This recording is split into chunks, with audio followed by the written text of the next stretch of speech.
back, everyone. It's about to get hot.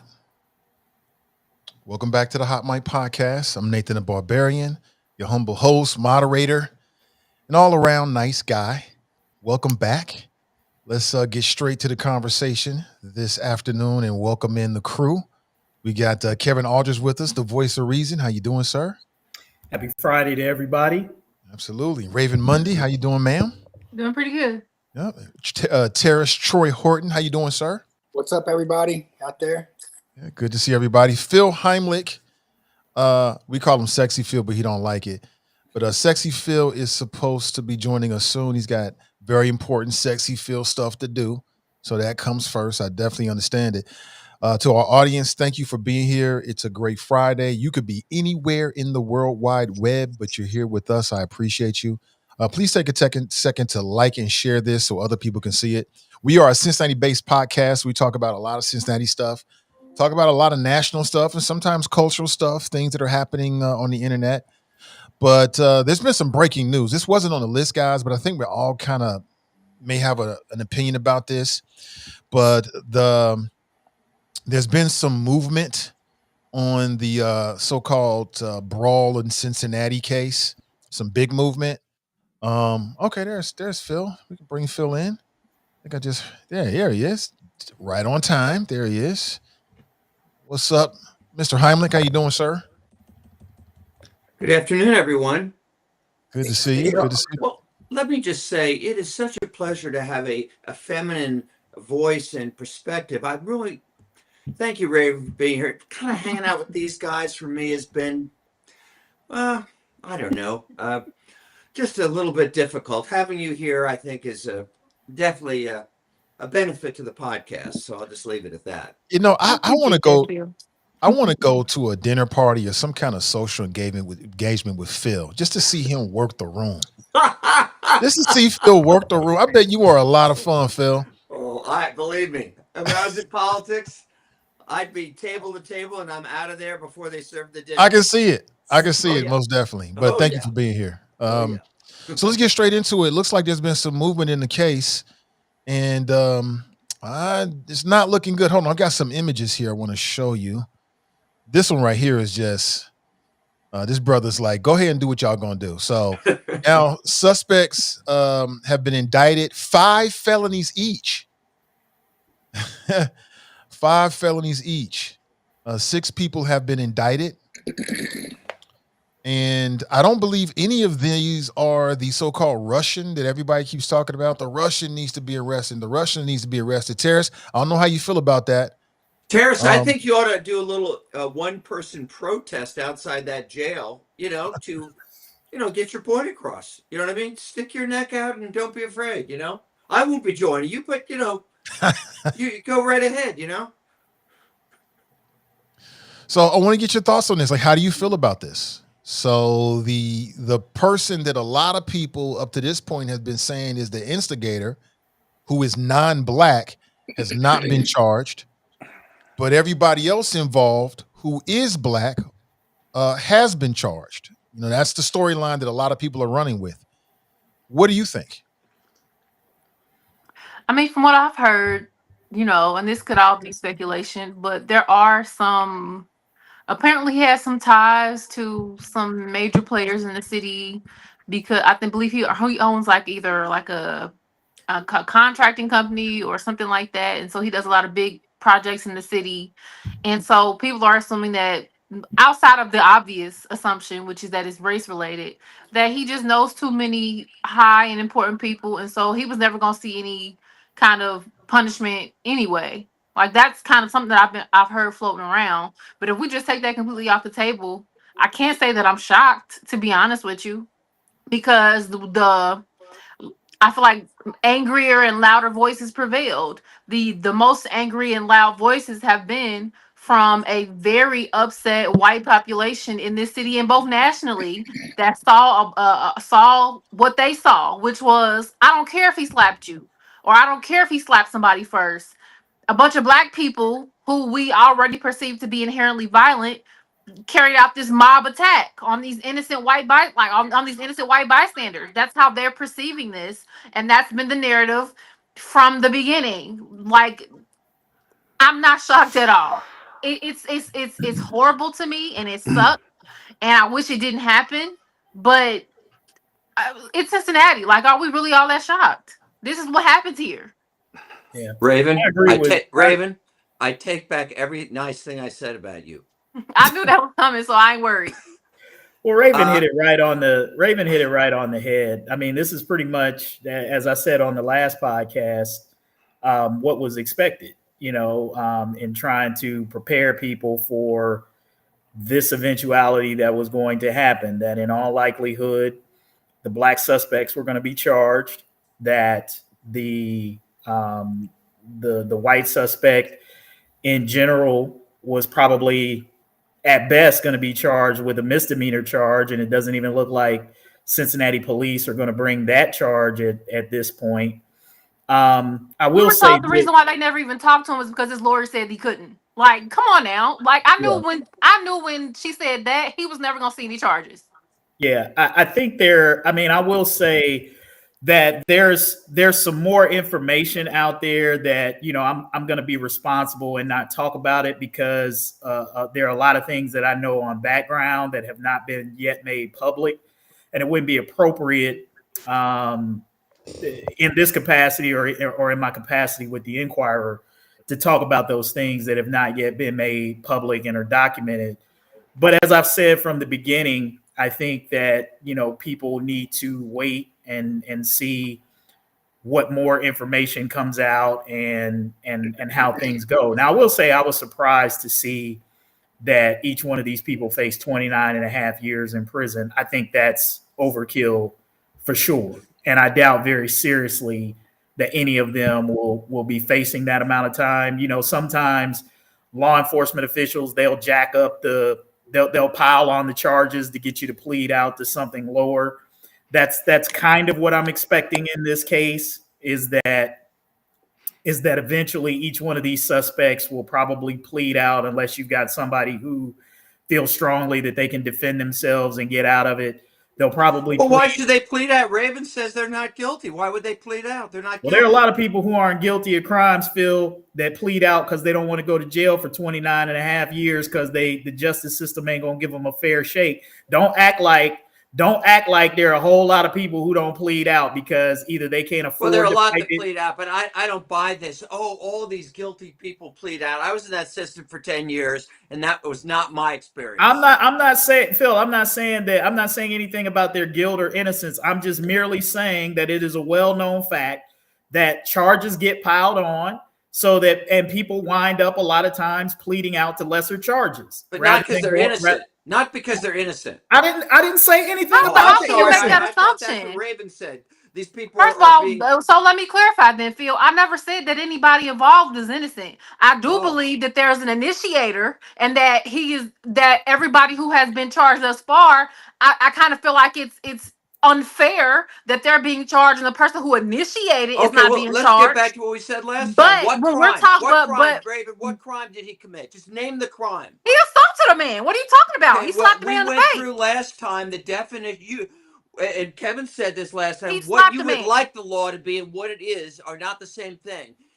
To charge somebody even with simple assault, as we went through last time, is you have to show they caused physical harm. And without examining the guy's face, if I walk up and slap you, Phil, but there's no evidence of physical harm, that's perfectly fine. If I walked up to you right now and slapped you, but there was no evidence of physical harm, that would be perfectly fine.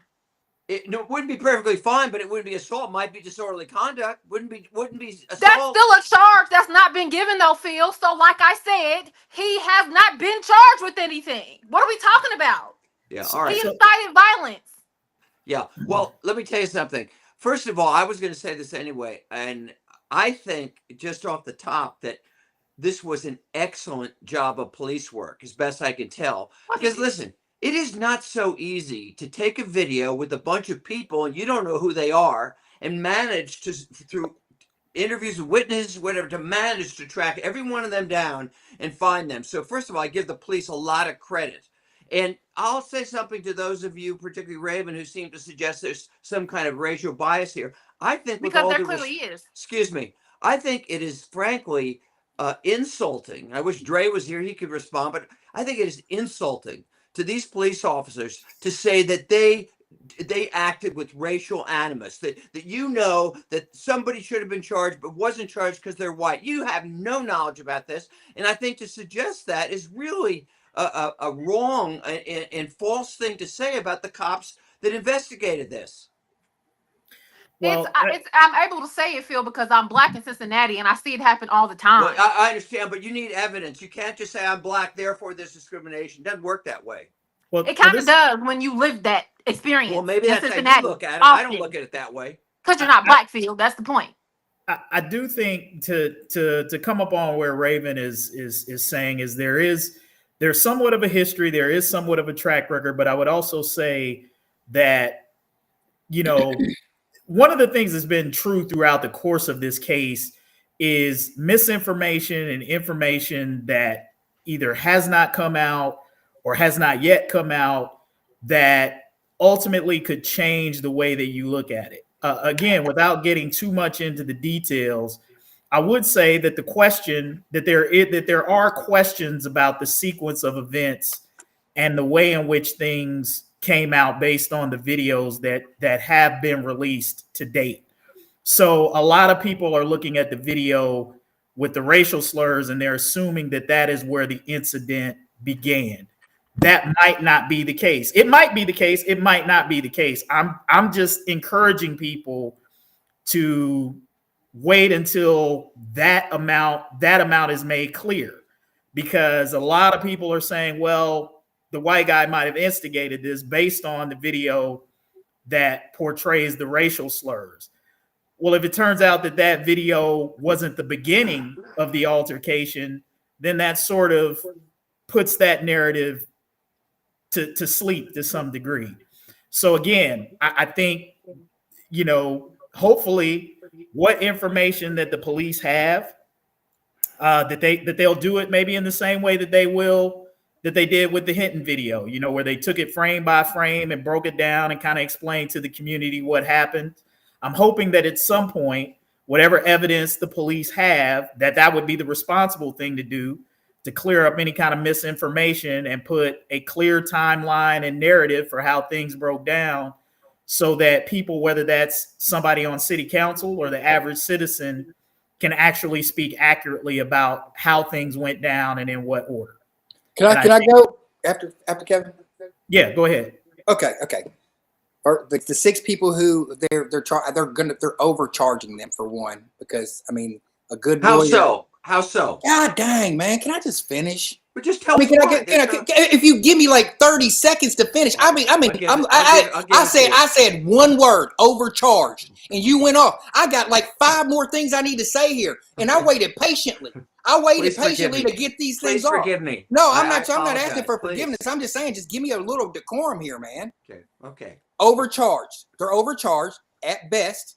A good lawyer will get all of them off on self-defense after the video evidence is broken down.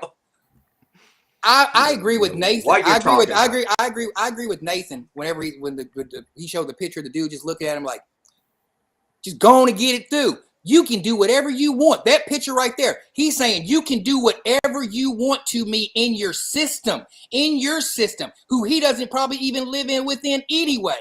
He do whatever you want within your system. I'm still going to be okay. I'm going to be all right. That's the look. Well, you've read a lot into that one head gesture, Tarris. That's pretty impressive. See, you can't even let a man speak. Yeah. The place.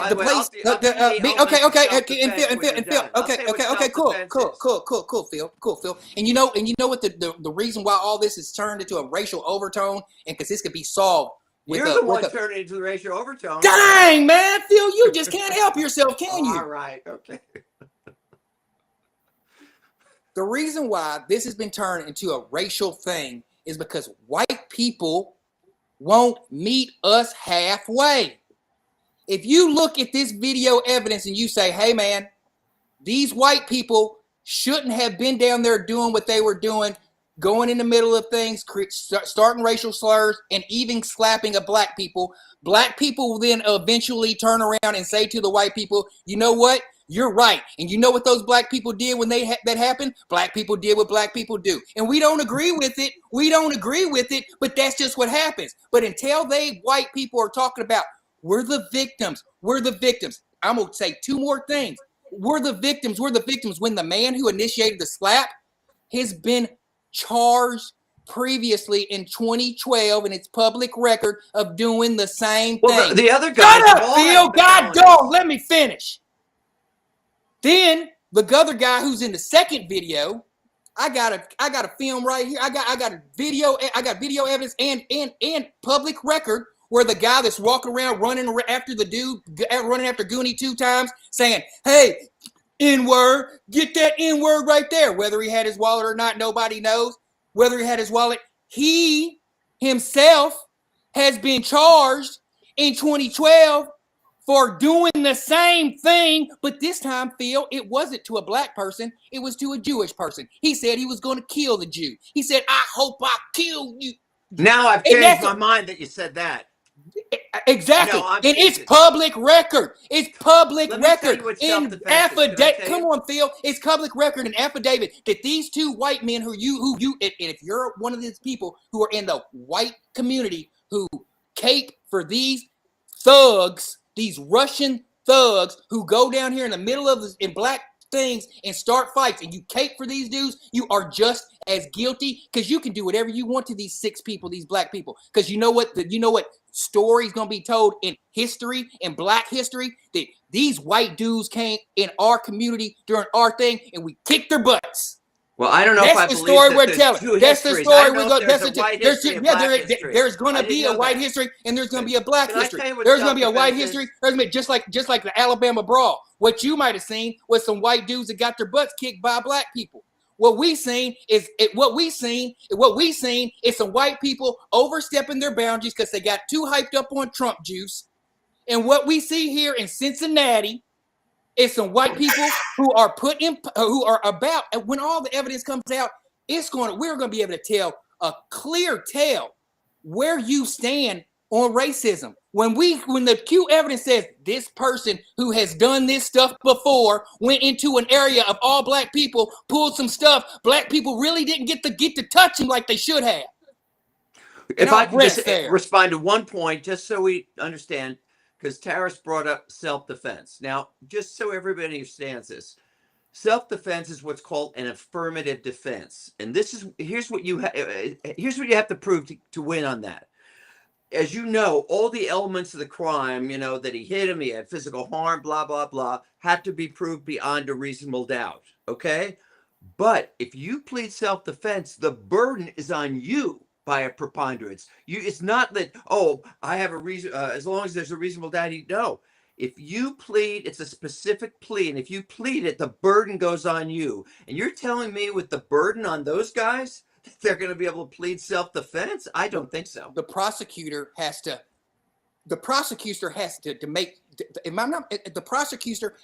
prove. The defense doesn't have to prove that they were self-defense. Yes, they do. The prosecutor has to bring the case, and then the jury has to decide whether it was self-defense or if it was not. The jury will be told by I'm just telling you the facts. The jury will be told by the judge. I don't think these guys would even joke and say it was self-defense, but fine. If they did, they'd be laughed out, because the judge will tell the jury that if he pleads self-defense, they have the burden of proof, the defendant, not the state. Well, city councils got involved this week, and in an effort to, show the world, and I think also maybe do something of substance, they have now reinstituted a curfew in the city of Cincinnati. I started the curfew, by the way. No. You started the curfew. Okay. I started the curfew. I was the curfew guy. It's a very interesting story, by the way. If we got a minute, I'd love to tell you about it, but go ahead. We do have a minute. Yeah, go right ahead. All right, let me just tell you the story real quick. This is 1994, something like this. All right. So I come up with this proposal for a teen curfew. All right. And everybody, particularly the Democrats, on city council, accusing me of racism. This is racist, blah, blah, blah. So what I did was, I'm kind of a little proud of this, I went to the Baptist Ministers Council, which, as you know, is the kind of African-American pastors in town, and I talked to them about it, and I recommended that these curfews, that they actually run the curfew centers to monitor and all. And I'll never forget this date, every one of these guys comes to the city council meeting and stand up and says, we're supporting the curfew. And it passed only 5-4 for the summer, just for the summer, but it was so popular at the end of the summer, passed 9-0. So anyway, sorry, I don't want to pat myself on the back, but it's something I feel good about. So how do you feel about the curfew being put back in place for this situation? Here's some of the details on the screen. What do you think, Well, Phil? in a sense, well, I can't read it, but in a sense, as we all know, the guys in this, the people in this were all well above age of juvenile, so it doesn't really relate to it. But here's the difference. I think the difference in my original curfew was if you were under 16, it was 10 p.m. If you were over that, but under 8, if you're 17 or 18, it was 12. And I think all they've done is just propose changing it to 11 for everybody, which I'm fine with. Do you think a curfew is the right thing to do at this moment? Is it going to have the impact to make the city safer, in your opinion? Well, first of all, in regard to this incident, the curfew wouldn't do anything because, as I said, they're in their 20s and 30s. But I always supported, and frankly, it was quite popular. As I said, the curfew, people had believed, as I did, that I mean, I would drive around and I'd see little kids at 1 a.m. on the street. I mean, this kind of stuff. I mean, it's not good for them. So I support the curfew, obviously. Whether, frankly, it doesn't, as I said, it really doesn't have anything to do with this moment, but I don't have a problem with them changing the hours. Anybody else? What do you think about the curfew now being put back in place? No, It's it's the right in thing to do? place. It's just changing the hours. I And maybe enforcing it, because you're right. It's always been in place. They just didn't enforce it. I'm not so sure about that. I don't know that. I don't think it's gonna. Personally, I don't think it's going to do much. I mean, I think if you've looked at, there's been various studies that have been done over the time frame and in different cities that show that curfews are ineffective primarily, that in most cases they'll create more issues than they will solving problems, because it's just going to create more of an opportunity for confrontations with police. They become very difficult to enforce. So they've got some caveats in there. Hey, if somebody's on their way to work or this, that, or the other, how do you expect an officer to prove that in the moment, whether a young person is actually telling the truth about that? Hey, I'm out, I'm on my way to work. What are they going to do? Follow them to make sure that they go to work? I mean, it's that type of stuff that, makes this just very difficult to enforce. In these situations. I mean, again, I think this is the type of knee-jerk response from the city that I talked about.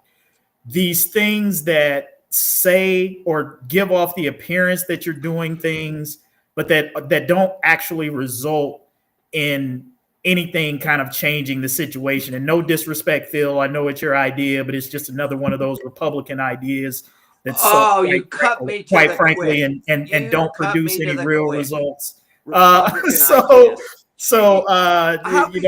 love you, man. I love you, man. But it ain't gonna do anything but create more possibilities for bad interactions between the police and these kids. And then the other thing I think is that you wind up putting a lot of responsibility on police officers for things that shouldn't really be in their purview. Actually, if I may say, I think you turned it around a little bit. And again, I'm raising it here. I don't know what the current policy is, but my recollection is the way the cops don't go around looking for some kid on the street. But let's say you have some kind of a fight or disturbance and the cops get there. And it's hard to tell who did what, but there's obviously a bad situation. If those guys are under 18, then they can pick them up, take them to the curfew center. It's not like they're in jail. They wait till they call the parents pick them up. So it's a tool the police can use. It isn't like they're going around hunting for kids on the street. Sure. Then what's the point? If that's not what you're doing, if that's not what you're doing, then what's the point? I mean, if the whole point is to keep young people off the street, you would think that they would be out looking for that. Actually, the point is to protect from violence, and that includes between kids. Okay, what I just said was that it is a tool, because if it's clear that there's a bad situation, whether it's two gangs or fights break down or something where they can't necessarily prove who did what, it is a way to kind of disperse the situation. And frankly, if it's kids underage, it's for their benefit. Take them to the curfew center. Now I will say this in defense, because I've seen, some people in the chat have said, these weren't young people involved in the melee. I will say that one of the things that I think people forget, and one of the things that exacerbates the melee situation is Cincinnati was already having this conversation about violence downtown and in over the Rhine, and in particular youth violence. That conversation, and even this conversation on the curfew, predates the downtown brawl. So you can't necessarily look at that and say that the curfew in and of itself is a direct reaction to the brawl per se, because we all know that there were adults that were involved in that. So I think the fact that we were already having this conversation about the violence and the youth violence, and then the brawl happened, it was just one more thing added on to a conversation that was already going on about the feelings that Cincinnati public safety was already shaky. So I do think that's an important thing to point out. I want to make another point about like Phil and I's interaction there. That was just theatrics. But honestly, I deal with a lot of Caucasian people. Like 70% of my business is in cutting hair is white people. So we have very good dialogue. It wouldn't mean I've been cutting some of these people for 10, 15 years. So we are close. We can have these conversations, like I know what Phil's doing. He's like diverting from what I'm saying. So he does. So the message does get out there that what we're saying. And to people who are listening, who might be like, man, I wish Phil and Tarris wouldn't go back and forth so we can understand what they're saying. What I'm saying is, if you're white out there and you're watching this programming, if you would meet us halfway, just meet us halfway when we say, hey, we know the black individuals who are charged, they might have went a little bit too far, but none of this would have happened if the white individuals who instigated this situation were at fault. Let's just start there. And then, but they're like, no, because of what J.D. Vance did with that narrative that he put out there from the beginning, that's what they're running with. And then Bernie Moreno. So you're saying the cops were influenced by Vance in charging those guys? The narrative, Phil. It's the narrative. You don't care about the narrative. No. In the black community, like it's me, I don't care about the charges. You can charge them from whatever. That don't matter to me. That don't matter to me. That matter into the people who are going through this.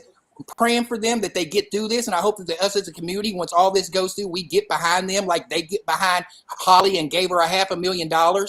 I hope we get behind this family and help them out too, because you're talking about the ones who knocked the girl to the ground. You want to get behind them? Get the girl who was fighting. The girl who was fighing. She was fighting and throwing punches. You want to help them? Go ahead. No, Phil, I'm just saying, there's a group of people out there who might feel that way. There's a group of people out there might feel that way, just like how your group of people feel that way when they have the sympathy. And you know what this done also? This has opened up a dialogue to let white people tell you how they really feel about black people. Because I had one of my white friends tell me, man, I hate seeing black people come in the restaurant whenever I'm about to wait them on a table because I know they're going to be loud. I know they're not going to tip. I hate it. And this is it's opened up a dialogue that I have not heard before with the black fatigue. So I'm appreciative of this because I have enough white friends that I can go back and forth with. But whenever they see people being unrational like you feel and not looking at evidence and looking it in your face and saying these black people, like, okay, and I'm going to put this in analogy of something that you just said.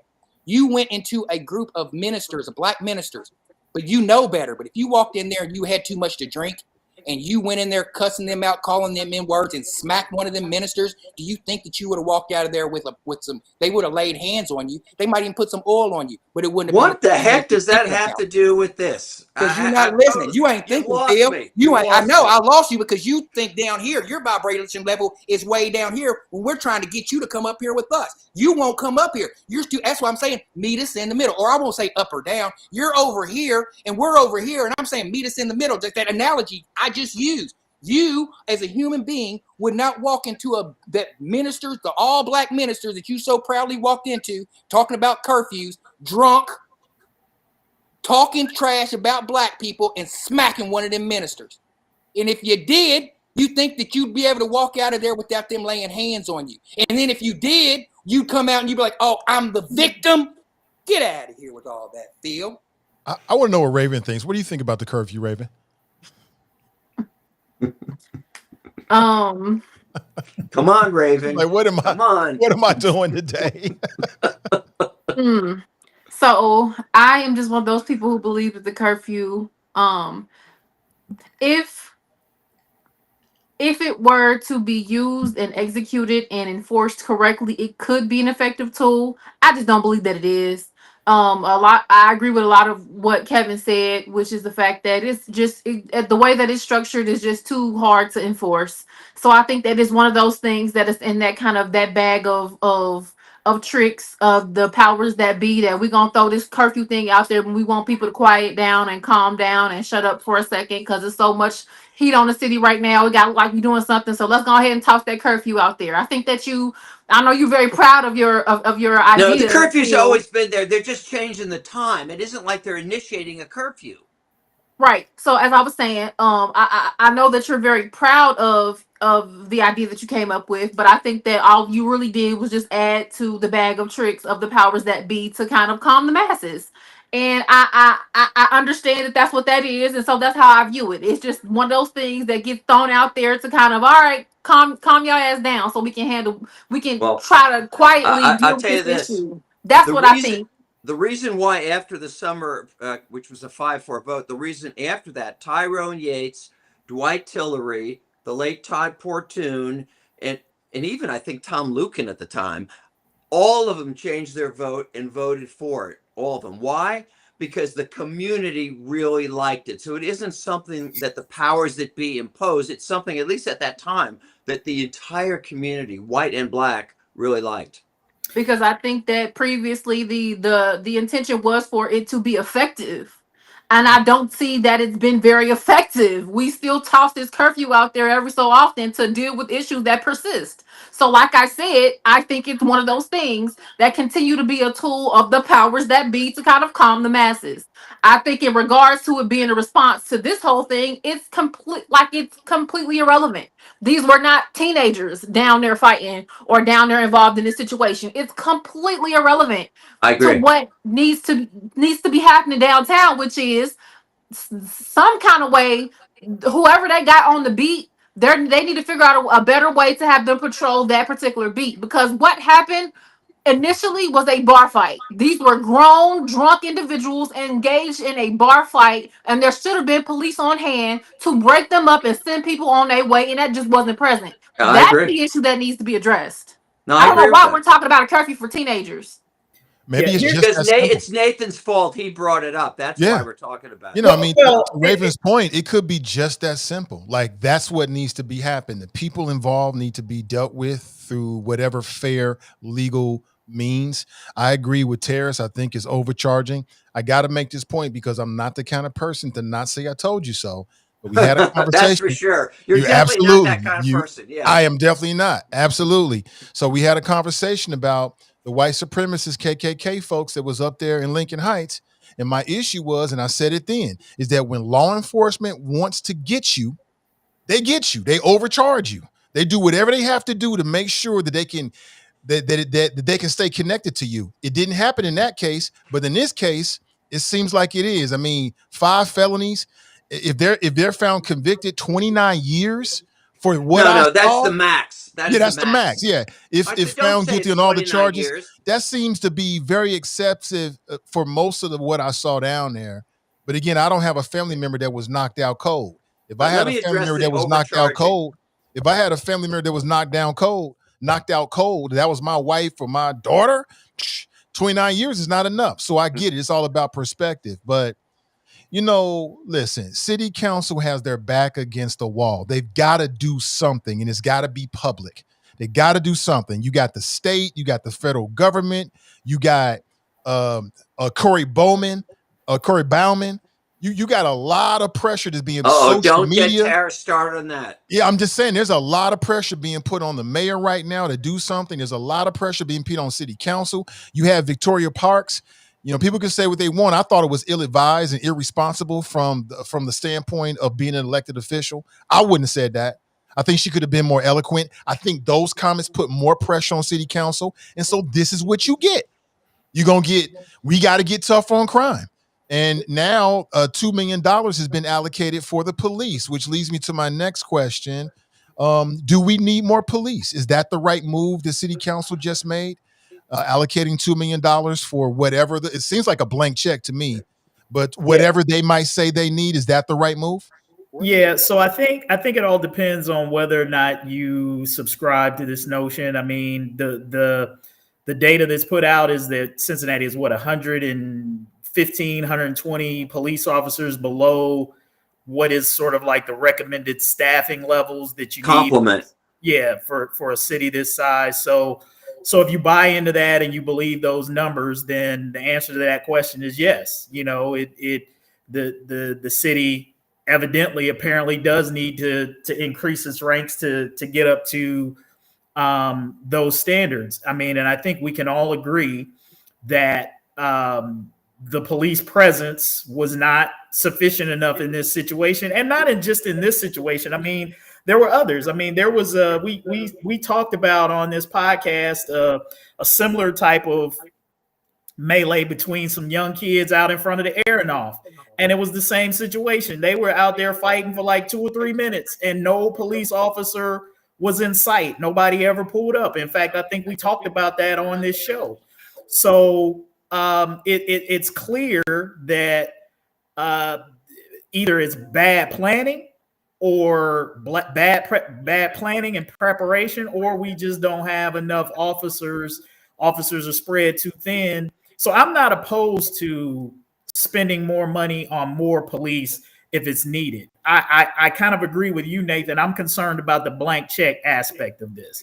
You know, I believe that the city should have to justify and prove every dollar that it spends, and that includes the police department as well. So there needs to be some type of analysis in the wake of this about how we're using the police resources that we do have, and are we truly stretched thin? And if the data supports that, then yes, you know, perhaps that $2 million is needed for, you know, extra patrols, extra cameras, extra whatever. I'm not here to say that we don't need to look at those things, but it does need to be justified, and it should not just be a blank check, a knee-jerk blank check in reaction to this. The only thing that I would push back on that you said, Kevin, is, and I see a lot of people doing this, like, I don't know exactly how many officers were deployed. It could be that information has been put out there since, but I don't really know. I do know, growing up in Cincinnati, when I'm going to an event, I don't want to see police on horseback at every single corner. I'll say it again. You could have had a police officers right there on the corner, and it still would have taken off. It may not have turned into what we saw. Disagree. But it still would happen. You can disagree all you want to, but you know, you got fights that happen at Reds games, people going in and out at Bengals games. Whenever you get a lot of people together and you introduce alcohol, I don't care what the racial makeup is. Right in front of police officers, there are people who do not care whether the police officer is talking to the person they got an issue with.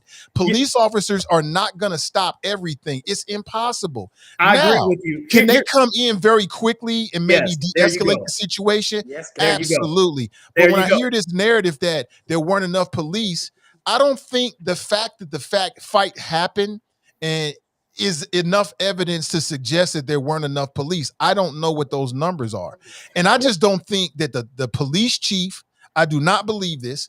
I don't believe that the police chief or anybody that works for the city wants to understaff any kind of event and open the door for anything bad to happen. I just don't believe that. I think they thought they had the appropriate amount of police force based upon whatever they were thinking at the time. And then sometimes things just happen. Okay. Very unfortunately, but sometimes things just happen. But then you have to take accountability for that, Nathan. Like, there's the debrief. Look, I get it. Maybe you thought you had enough. And it turned out that that wasn't the case. And now you have to go back and look at it. So when we look at doing this next year, we can make sure that we have enough in place and so that it doesn't happen again. So the only thing I would, and I'm glad you covered it, because you covered the piece that I was going to push back on you. I agree with you 100%. Just because police are present doesn't mean that things aren't going to pop off. But there's a difference in a police officer being able to respond in 1 to 2 minutes versus a police officer responding in 6 minutes and getting there after things have already dissipated, witnesses have scattered, and you're trying to gather things then. So, well, then how many minutes in response time is appropriate? Let me finish. We all know in public safety, whether we're talking about EMS, police, fire, whatever, response time is critical. How quickly can you get to something when it pops off, right? Because there's a recognition that you can't, public safety can't be, they're not clairvoyant.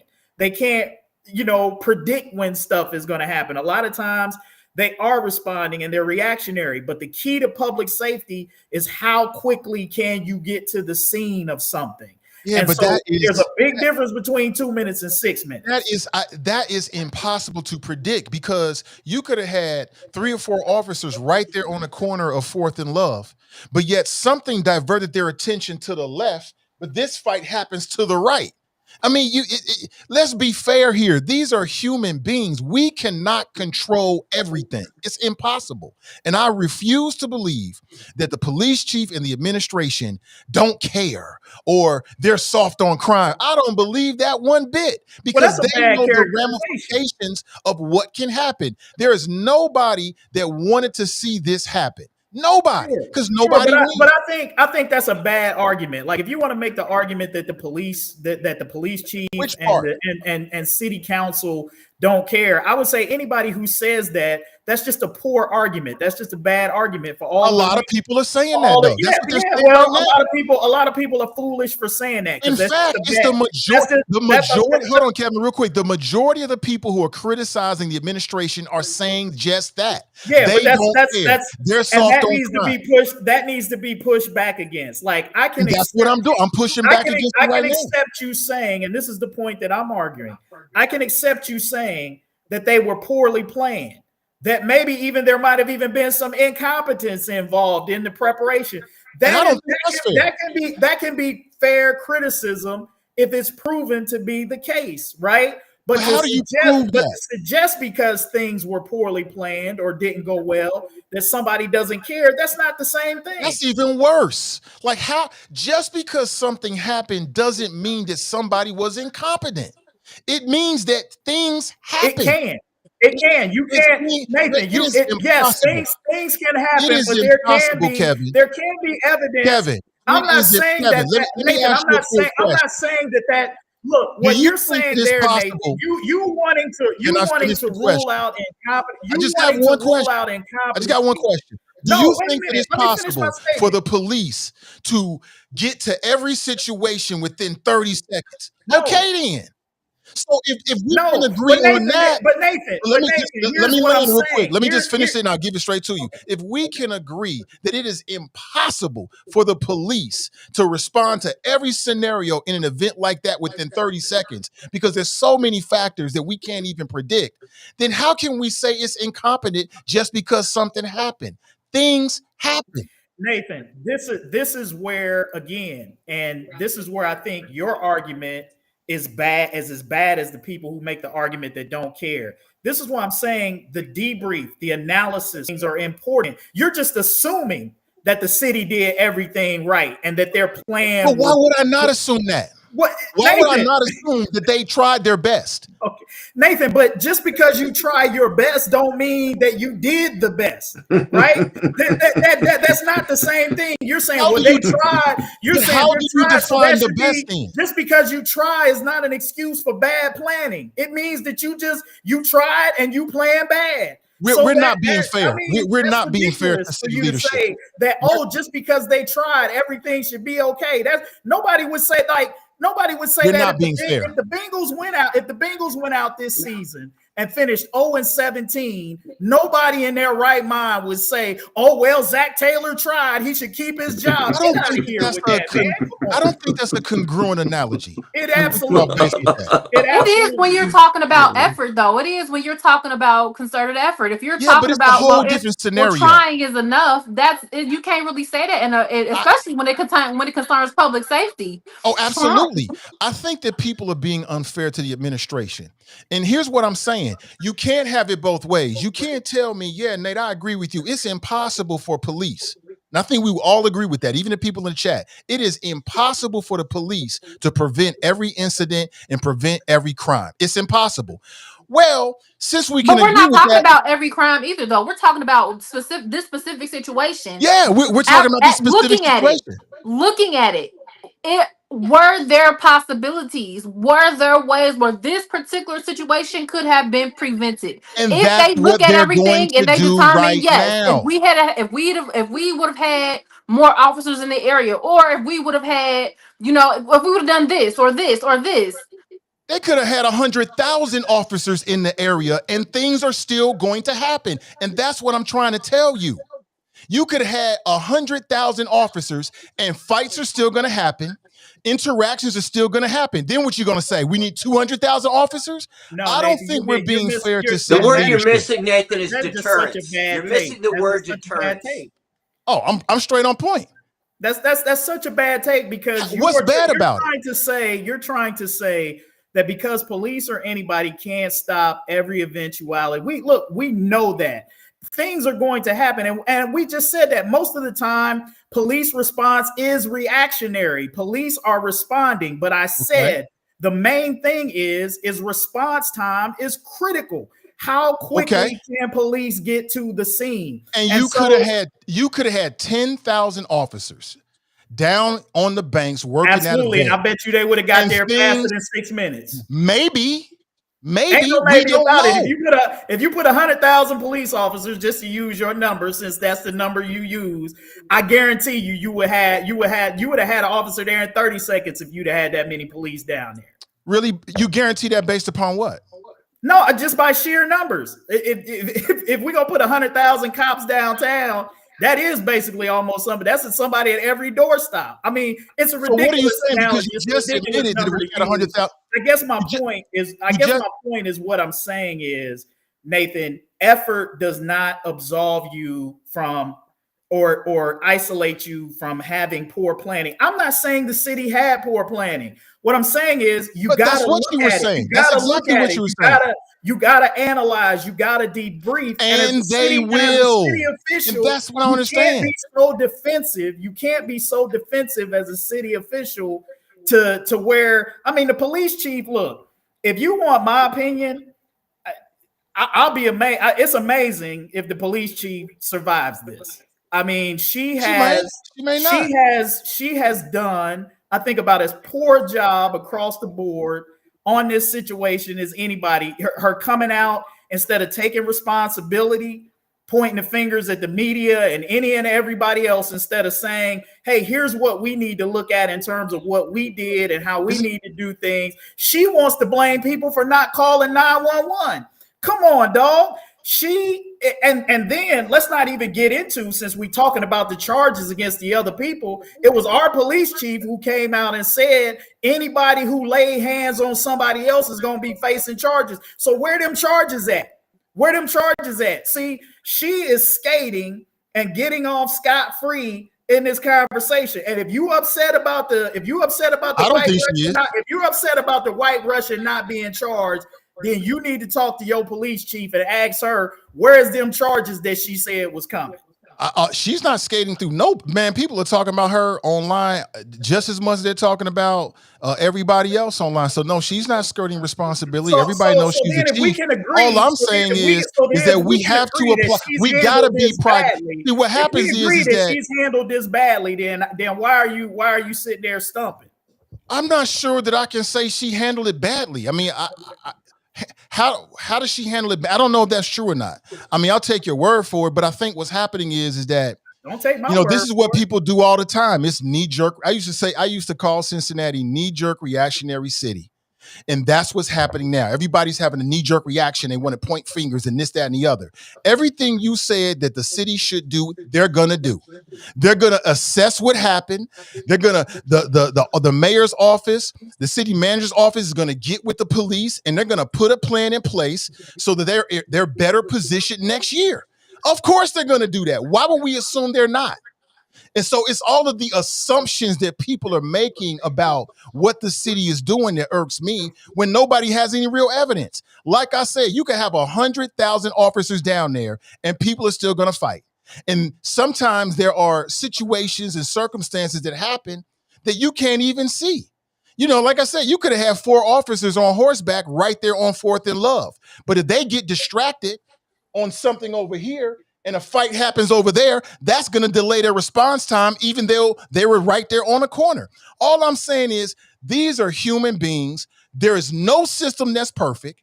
There's no amount of cops you could put down there that would make the event still feel comfortable, in which people want to go down there. And at the same time, you're going to have a 5-second response time.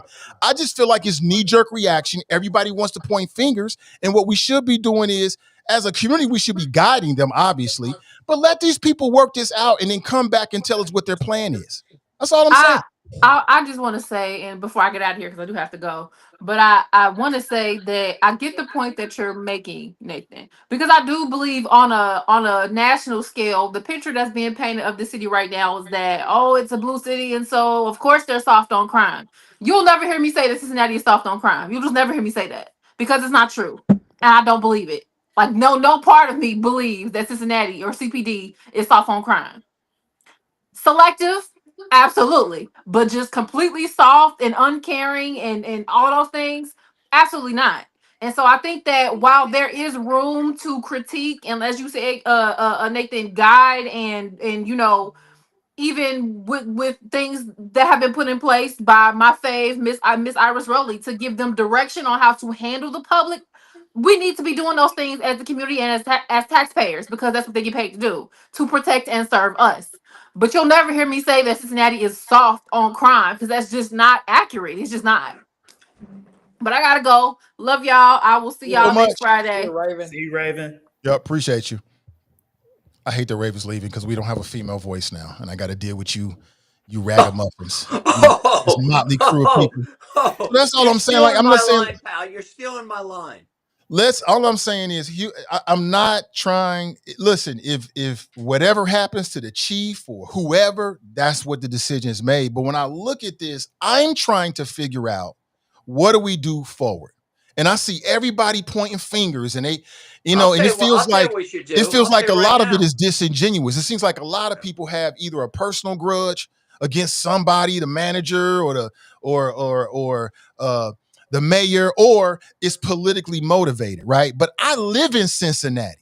I don't live in the suburbs. I live right here. Can I tell you what we should do? Let me finish, and I want to hear all about it. So I am intimately invested in what this situation can do positively moving forward. Like, how do we address this in a positive way that truly makes citizens feel safe? And it's not just a bunch of stuff for social media and people just got political, motivations or whatever else. And this knee-jerk reaction about the city manager was incompetent. How? The mayor was incompetent. How? Like, in what way? None of these people wanted anything bad to happen. But things happen.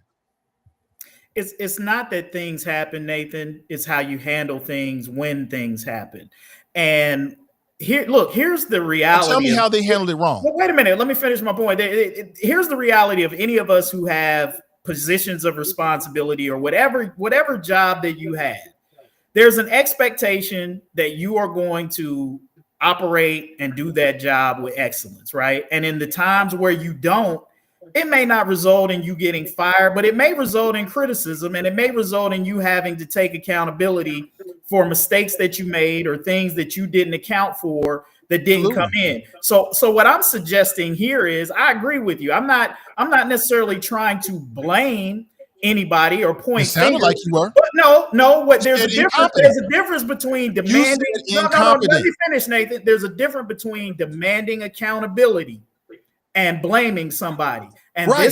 this is where I think people get things confused, because I am critical of a decision that you make and I demand accountability. That's not the same thing as me blaming you or it being political. You When you are the call police, somebody incompetent, that's you blaming are the people. police chief.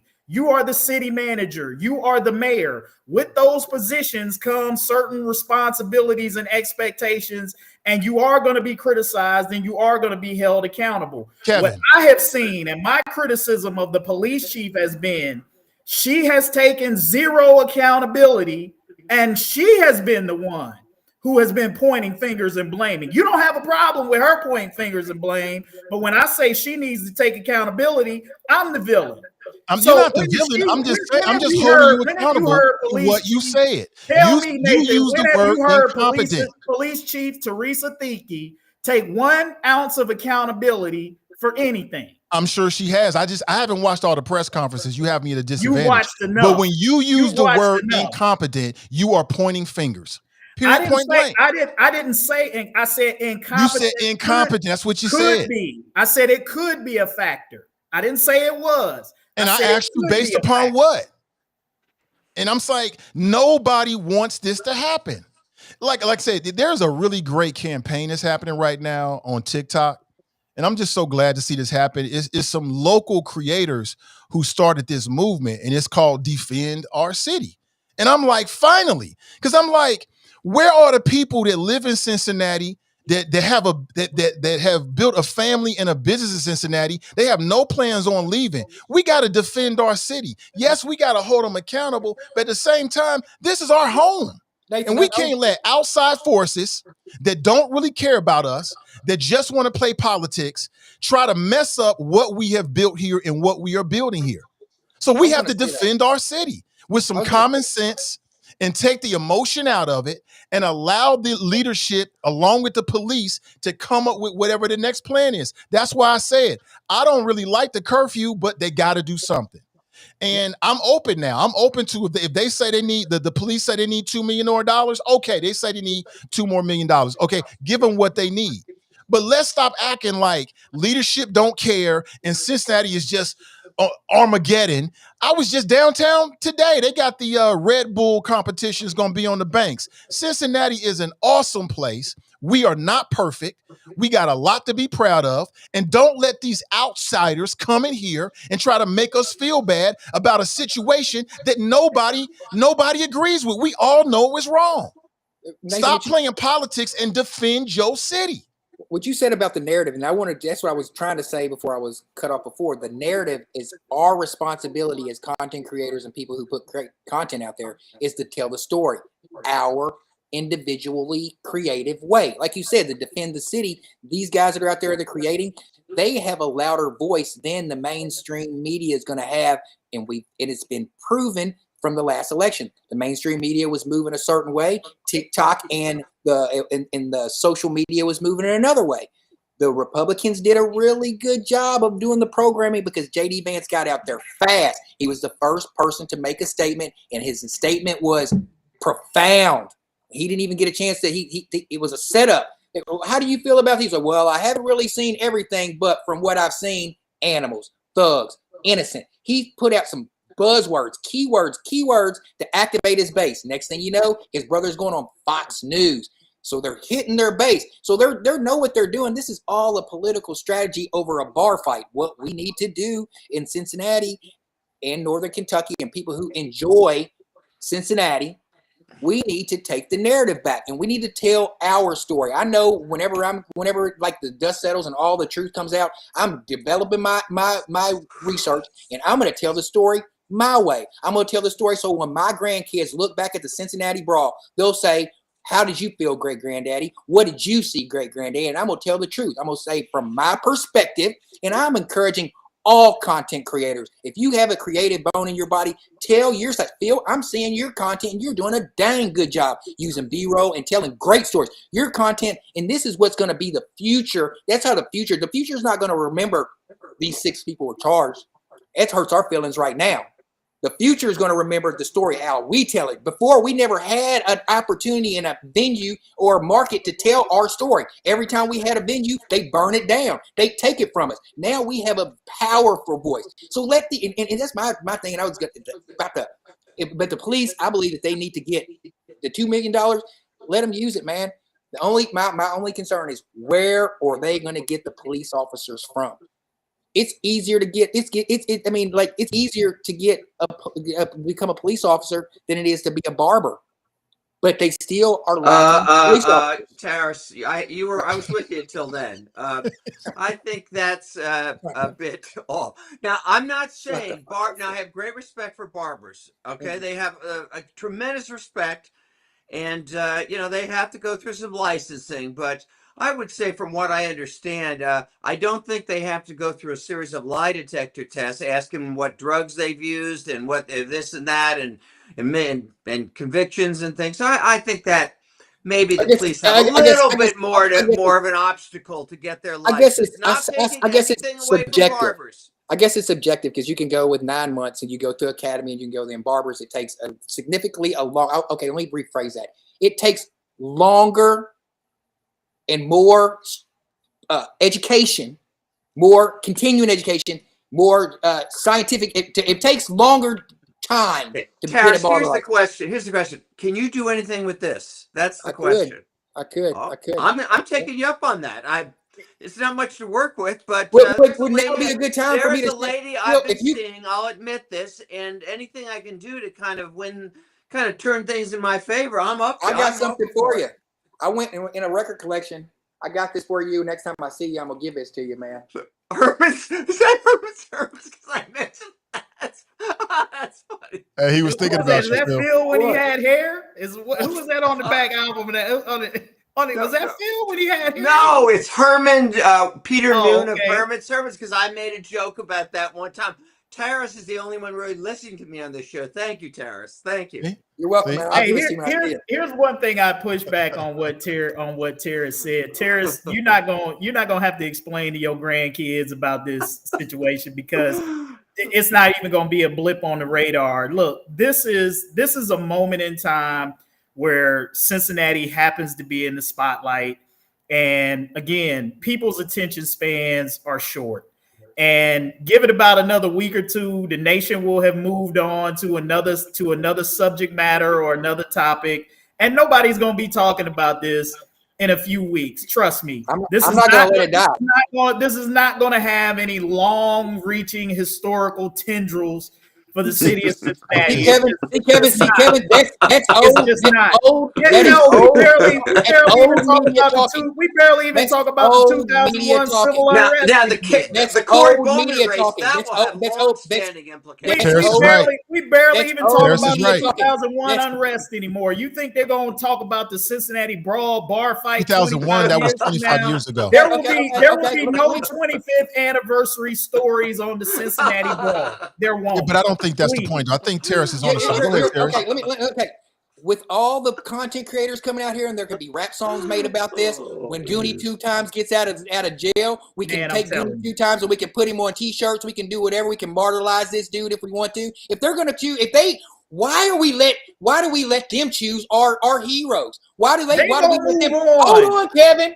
Why would they let them put a George Floyd poster, a statue up? Why can't we put a Goonie 2 times statue up? Why can't I'm not saying you can't do it. I'm just saying people are going to move on. This is not going to be a thing. This is not going to be a thing. Let me tell you how it can be. Let me tell you how it can be. If the Democrats in Ohio, especially Cincinnati, use this opportunity the same way the Republicans have been using this opportunity. Use this opportunity, present the facts, show that Corey Bowman. Hey, there he goes. Let me finish. Show that what that's your fault. He always brings this up. Every time y'all cut me off, you guys, the point goes out the window. All the Democrats have to do in Cincinnati in this race is show the evidence to the voters. Take the evidence in physical form when you're out canvassing and show the police record of the people, of the Russians who did their thing. So you're going to ground game him now. So show, and then the implications say, use these, like I said the other day with the Central Park 5, use these Cincinnati 6, use these people, take them on tour. Take them out walking, walk the dog, take them out and use Corey Bowman in this situation. Use this situation and Corey Bowman, and it can forever go down in history as the largest defeat in history of some Democrat who came in and tried to use take a racial fight, and then you can set a trend within the Republican Party to say that's the wrong thing I got to say something. That's the wrong thing to do, is to try to use race, because they try to use race to divide us every single time. So you know how you get them back? You show them at the polls. Not like you said, Kevin, they're going to forget about this in 2 weeks. It's us to us. It's up to us to push this and to say, we can never forget this stuff. You want to remember January 6th, but you don't want to remember this happening in your backyard? You want to push on January 6th and cause all this stuff, but you don't want to push back on your backyard? Can I say one quick thing? Let Phil get in, guys. Last fall, I went to visit my daughter who goes to school in college in Nashville, and we went to the Vanderbilt-Alabama game and watched one of the greatest upsets in college football history. Would you agree? Alabama's #1, Vanderbilt beat them. I would say, Tarris, that if Corey Bowman wins, I would equate that to that level of an upset. I just want to say that. Right. Let me say this. I don't think he's going to win either. I just want to make an example out of him now because he tries to use black people. I don't think he's going to win either. I never thought he was going to win. I'm sorry. I never thought he was going to win. I was trying to raise a point that lots of times Democrats don't care about black vote. And case in point, lots of times, from my perspective, the Democratic Party takes the black vote for granted. They know they're automatically going to get it, so they don't campaign for it. Lots of times, from what I've seen, Aftab Parabol not being at the Cincinnati Music Fest is one example. When he had all eyes on him in the biggest situation he could possibly be in Cincinnati, he chose not to be there. Where he had all eyes on him 4 months before an election, he chose not to be there. He chose to say, I've got the black vote already locked up because I'm a Democrat. I don't have to worry about it. And let me put one more point on this. But here's the thing. If he showed up, then people like you would say he was pandering. So he can't win. Pander. He can't win. He better pander. And Phil, let me just to put the exclamation point on what I'm saying about this, the strategy about going after Corey Bowman. One of the attackers, or one of the victims, was been convicted of racial slurs. You talking about the white guy? Or you talking about the ones that got charged? Victims. The white guy, the white victim. Okay. The white victim who was running after Goonie 2 times, running after him, calling him the N-word, running after him. He has been charged and convicted, or charged, I don't know, I got the affidavit, it's on public record, for screaming racial slurs and inciting fights against Jewish people, saying he was going to beat up a bunch of Jews. That's different. That's different. Right, because it's anti-Semitic against Jews. But so I'm just saying, use that kind of literature.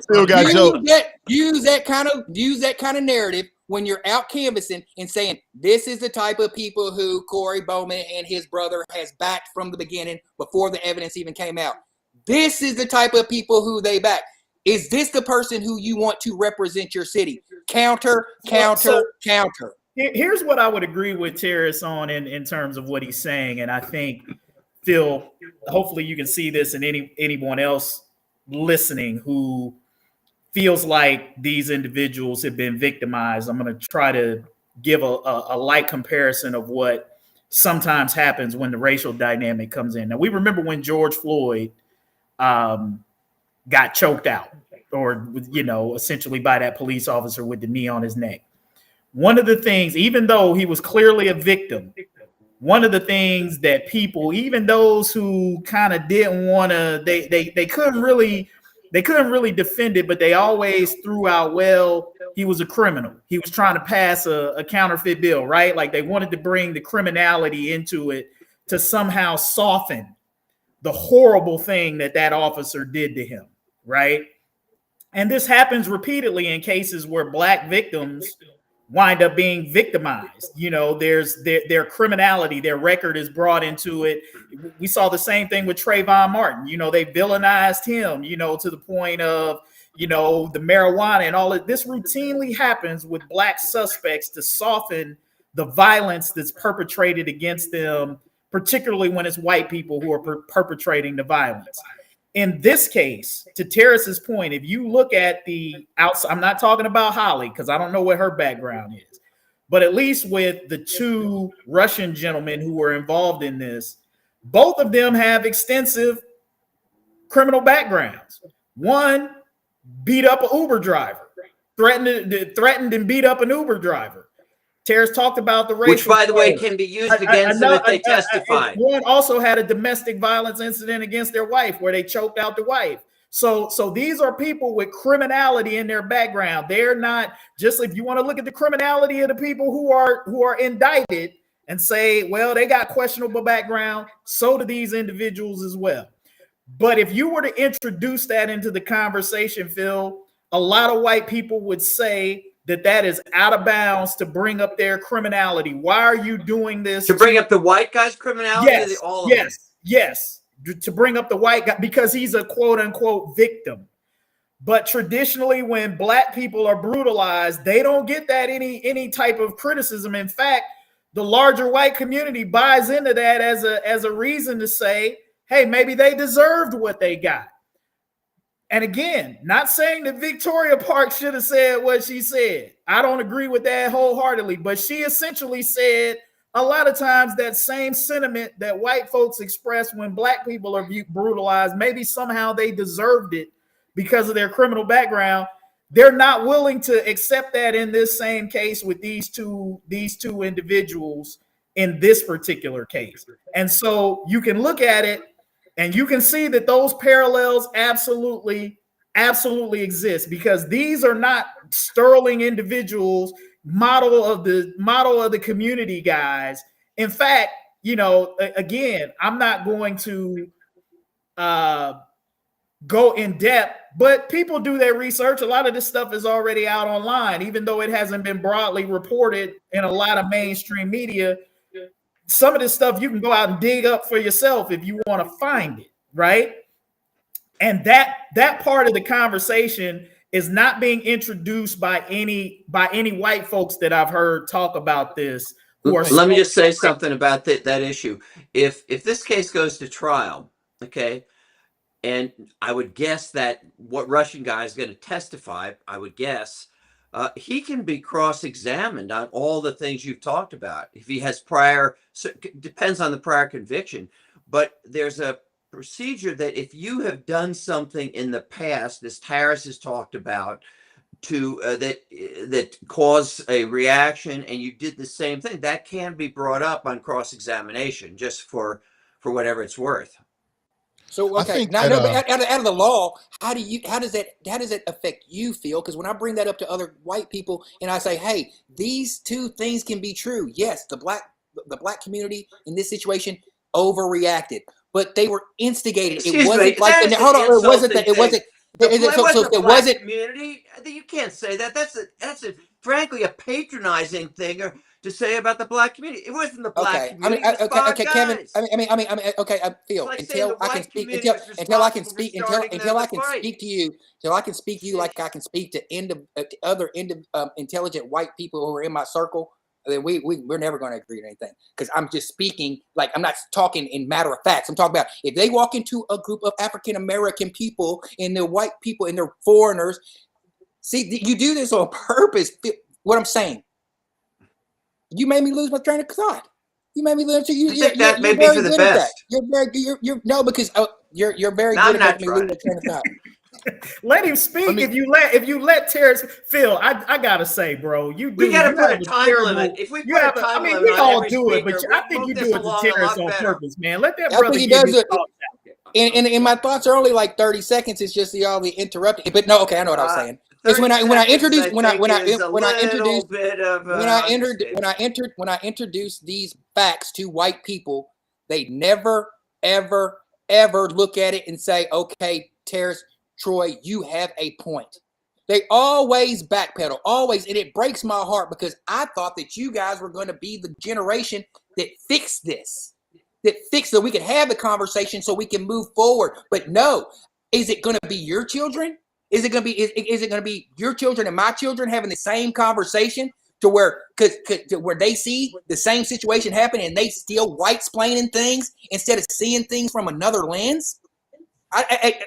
That's my thoughts. Hey Nathan, let me address real quick because I think Sierra in the comments was asking about publishing some of the things. And if you notice, I didn't mention any names. And so I do think it's important to try to explain to folks sometimes why you don't see in mainstream publications some things that people are reporting and talking about in social media. We have journalistically a policy of where we do not name or put information out about victims of crime. If these individuals were to ever wind up being charged by the police, that would change things. And I get some people are like, man, well, what? But there are certain policies, practices, and procedures journalistically that we have to follow for libel, defamation, a whole lot of other reasons that we just can't act, I won't say irresponsibly, but we just can't act with the same disregard for certain things that people on social media or other outlets can do because we have a code of ethics that we have to follow. So it's not about trying to protect anybody or keep information from being out. There are just certain things that we have to do in a certain way that we just journalistically, we have ethical responsibility to adhere to. So as much as there are things a lot of times that I would like to say and I would like to publish, I can't do it out of responsibility. I can't get myself, I can't get my company sued. So there are certain things that we have to follow that people out in other spaces don't have to follow. And that's the difference between social media sometimes and mainstream media. So it's not an effort to try to hide or keep anything from the public. It's certain standards that we have to operate. So I just wanted to address that. I have looked into my crystal ball and I have seen the future. And I can tell you, I'm predicting what I think. Are you like Karnak, that old thing on Johnny Carson? Yeah, something like that. Yep. Yeah, Karnak the Magnificent. Yeah, absolutely. So I've looked inside of my fake crystal ball. I can see the future. And what I can see is next year at the same event, the same weekend it happens every single year, you're going to see an increased police presence, but you're also going to see an increased drone presence. Because I've been reading that the Cincinnati Police Department now is unveiling and rolling out their new drone program. They're saying it's first responders. And I think that's what you're going to see next year. I mean, as you're walking to and back from whatever the event, when you look up, you're going to see drones surveilling you, just sort of like doing what they do. And via video and audio, that information is going to be going back to police and they can respond more quickly. Because I've gone to an event before where you had a lot of like VIPs, for lack of a better word, and you hear this whizzing noise. You're like, what is that? And you look up and there's a drone there. That is what the future is going to be. Is this new drone first responder program that the Cincinnati Police Department has just unveiled, is that a good thing for the city? How do you feel about it? I do. I think it's a good thing. I think it is definitely something that they have to be careful about. Again, I think you really got to be careful of the big brother aspect. You don't want drones sort of flying overhead, surveilling people, in ways that would be like Big Brother is watching you. But I think it is smart to send drones in situations where, officers or first responders could be put in danger, shooting scenes, highly volatile situations where you can go in and get a lay of the land, surveying things where officers can get information before they even arrive on the scene. I think it's very good in that regard. And look, this isn't new. I mean, if you think back to maybe about, 3 or 4 years ago, I think there was an incident in Dallas where a guy had like barricaded himself inside a construction site or a building, and he had a bunch of dynamite or whatever that was strapped to him, and they actually sent in, I think, like a rolling droid or something like that at that time to kind of surveil the situation before they actually sent in any officers to the scene. So this type of tactic isn't necessarily new, but it's becoming more prevalent as the technology has gotten better. So I think, if it can do a good job of giving information and keep, officers and paramedics and first responders potentially out of harm's way, I think it's a wise use. But I do think the community needs to be diligent in making sure that there are certain standards that in which these drones can be deployed and used, so that the police just aren't using them to spy on people, more or less.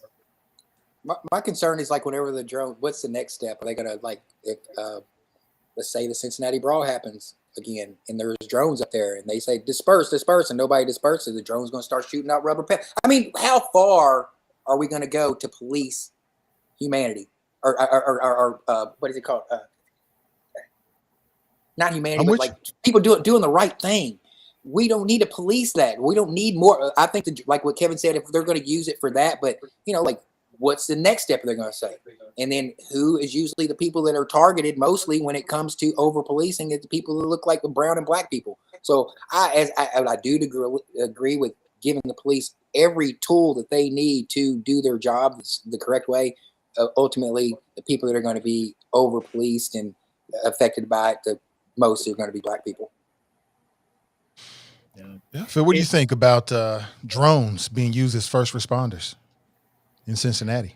I'll tell you something I heard yesterday. I have a friend, and I have talked to her and texted her about something that I think I've talked about a little, about these companies selling these anti-choking devices, which are going to cost lives, because people, instead of doing the Heimlich maneuver, are going to use these and they don't work very well. But the weirdest thing is, she started getting advertisements in her Facebook page or whatever for these kind of devices. Now, that tells me, that scares the heck out of me. Okay? Because somehow either somebody's listening, or they're reading text and they're sending ads. So whether the drones are successful in stopping crime, and I'm sure there's some situations, I am increasingly more and more nervous about the whole Big Brother aspect of our society. That incident that I just talked about, this kind of stuff really, really scares me. And whenever you talk about violations of privacy, the response is always, well, people who are obeying the law don't have to worry about it. Well, no, that's not the way our country is set up. And I invariably, when you give government the tools, even if their motives are good, they end up being used for the wrong things. It's always that way. So, and again, I admired Edward Snowden. I don't know if everybody else did, because he basically gave up his career or whatever, because he spoke out against the massive surveillance that our federal government was doing that we didn't know anything about. So to me, that's the overriding factor when you start talking about this stuff. Yeah, me in general, I'm a human first. Like, we're going into an era where drones and AI are going to be taking a lot of people's jobs. And if you work in law enforcement, they're coming for your jobs too. These drones are going to replace some of y'all 10, 15, 20 years down the line. I am pro-human over AI, and I'm pro-human over any kind of technology that would take humans' jobs. And I think we need to put up a big wall of defense to protect humans and our livelihoods and our ability to make money and to earn money for our families. Because if we do not, you're not going to have a job. And it's like, where are the jobs of the future going to be for your grandchildren, for your children? I think it's something we need to be very diligent about. And for me, my motto is, robots, AI should assist, not replace.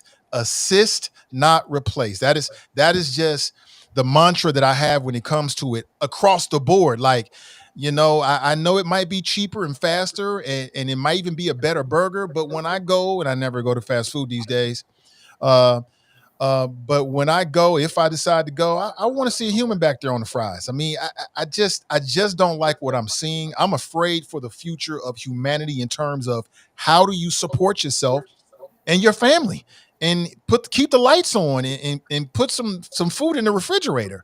And I just feel like we need a lot of, in my opinion, I think we need a lot of regulation to slow the growth of this. I don't think we can prevent it. It's inevitable because it's capitalism. It makes money. But I think we should slow the growth and implementation of this as much as possible so we can preserve the livelihoods of working class people, right? Police officers are working class people. They got to work every day. If not, they don't eat. Yeah. And, you know, somebody right now is designing AI and robots to take your job. And I know it's the future. I just don't like it. Plus, I saw The Matrix and Terminator. And every day I watch this, I'm like, where are you people? Don't you know how this ends? Skynet, this ain't good. So that's just me. I'm concerned about the livelihood of American workers and their families in the 10 years from now, 20 years from now, 50 years from now. I won't be here, but my son might, and my grandchildren might, your children might. I'm concerned about that. But in terms of an application right now, yeah, next year you're going to look up and you're going to see drones whizzing around and whirring around, and it's just a new reality. Yeah, I think, I don't agree with you, Nathan, about slowing the progress. I mean, I think we need to continue to make technological advancements, but I do think that, this is going to become, as those technological advancements get greater and greater, this is going to become much more of a political issue for all of the reasons that you just expressed, because it is going to become a workforce, labor force, economic issue, right? And the fact of the matter is that you cannot, use technology to put people out of work, because it is going to reach a point where Republican or Democrat, and I don't mean that you can't, as in like you're not capable of doing it. I'm saying that it reaches a point where you put enough people out of work, it becomes a political issue that people are not going to stand for. And it's going to become real people against technology, right? And when actual American, like that's going to be something that's going to cut across political lines. When people start losing their jobs and they start, if it gets to that point, start losing their jobs and start getting replaced by machines. That actually might be, unfortunately, in a weird way, that might actually be the best thing that could happen in this country, because it might be the one issue that everybody can kind of rally around, because people are not going to want to lose their livelihoods to technology. And so I think it gets to a point, even politically, of diminishing returns if it gets to that stage. And I don't think that it'll get to the stage that you're talking about without some heavy political pushback. Oh yeah, there will be, but people need to know, one provision that was talked about but not enough in Trump's big beautiful bill is that it prevents the states from putting up any regulatory defenses against AI for 10 years. Like what about humans? Like, we have to focus on working class people, their families, and their ability to take care of themselves, because what are they going to do? Where are they going to work? What are we creating here? I love AI. I use, some of these chat GPT things from time to time. It's great when it works for you, but I'm a human first. I'm a humans first kind of person. I'll say it again. This technology should be used to assist us, not replace us. Assist, not replace. Because what do we do then? What is the labor force 25 years from now supposed to do? And I'm just I might even be here in 25 years. Hell, I might not be here tomorrow. I've already had one heart attack, so no day is guaranteed to you. But I think about that. I think about what is my son and his children going to do? And I think we should all be thinking about that. Like, what does the future look like for us? But these are the kind of things I sit around and think about, but could just be me. Yeah, I mean, you could have OCP, running running old Detroit and all of that, man. I mean, it is something to think about. Like, I'm sorry, what? I'm not hip. It's a RoboCop reference. OCP was kind of like the big billionaire business interest that actually ran everything versus the government. Thank you for that. Is that one of those movies that you guys have seen and I haven't? Phil, everybody's seen RoboCop. You never seen RoboCop? Everybody alive has seen RoboCop. I don't know what that says for me. But Peter Weller, the original, was classic. Man, they did him dirty, but he came back I'll righteously. Watch it maybe then. I'll watch it. Oh, you got to watch the first one. They've done some newer versions, but the first one's a classic, man. Peter Weller is RoboCop. Thank you. Yeah, so people are commenting. Yeah, I'm just really concerned about what that means and like where do people work? Like, how do you eat? Like, what do you do then? Are we just creating a permanent subservient underclass that's just relegated to I don't know what. I don't know. And it's something that I think that everybody's hyped on it, but I'm like, I am too. It's great when it helps humans. It's terrible when it replaces humans. And these robots and AI are coming for your jobs, unfortunately. But technology again, I recall I might have said this when this come up again, but technology has always done that. You know, technology has always replaced people's jobs. When they came This up is with different, though, Kevin. when they came up with the automated factory line, you know, robots putting together cars that put a whole lot of people out of jobs. You know, so every technological advancement has always resulted in the elimination of jobs that people True. used to do.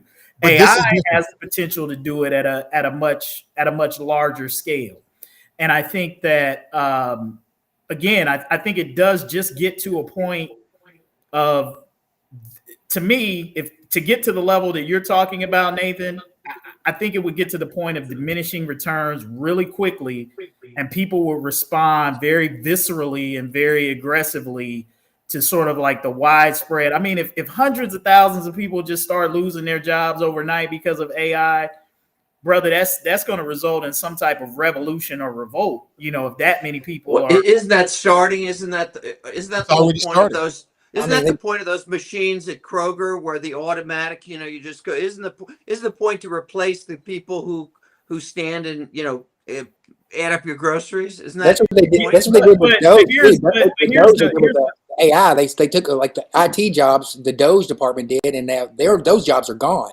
Like my brother's job that he had, they're not replacing it. They cut the 60-person workforce down to 2 people, and that's all throughout the government.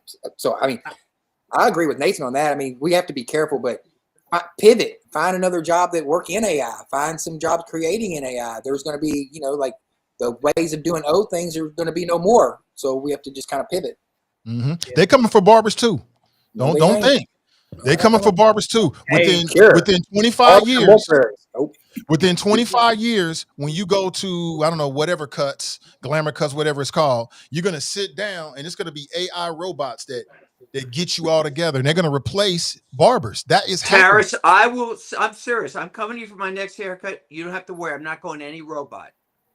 And I'm telling you, that's the difference between you might have robo cops, but you can't have robo barbers ever. Robo barbers are coming. Believe me, my friend, when I tell you that. But I will say that I think that is going to be one of those industries that is rather resistant, because I think there's something about the contact, the physical connection with a human being doing your hair. That's a very intimate thing. I see that being way down the line, maybe 30, 40, 50 years from now, but they coming for it. Right now, some young person is building that AI robot model right now. And they're forecasting 30, 40 years down the line because they understand where the industry is going. Yeah. And I just wonder what that means for humans. You know, Nathan, you brought up a good point right there that I think is critical, not only to this conversation about AI, but I think runs across the course of a lot of the conversations that we've had here today, is this notion of human connection, of humanity, of the importance of that. Like, part of the experience of going to the barbershop is the brotherhood, the camaraderie. If you go get your hair cut at the same place at the same time every week, the same brothers is there, you know, in the shop. You know, you're working with the same barber, and there's that sense of fellowship and connection that you can't get with AI. But one of the dangers of social media, and as we become more reliant on technology, one of the things that we've lost is that human connection. And if we even look at our young kids, they struggle with socialization because they don't have the same level of human contact and interaction that we had when we were kids growing up, right? And so some of them even struggle with that.